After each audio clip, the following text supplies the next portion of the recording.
Well, this one's pretty much done. As you can see, I mounted the antenna on the outside. I got good range at least 100 feet. Photo eye mounted on the pedestal, not a problem. I did not mount the reflector on this. I just felt that this was too shaky.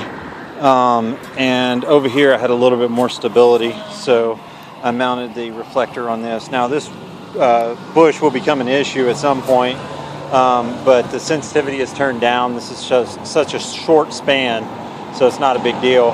So the sensitivity is turned down, so hopefully that small stuff won't bother it majority of the time, and then we'll just either ask them to replant this bush or get something, go down to dirt or something like that. So that's been deprecated. Opens and closes just fine.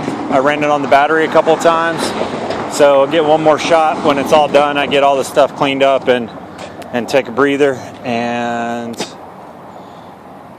All-O-Matic SL-100DC FP, rocking it.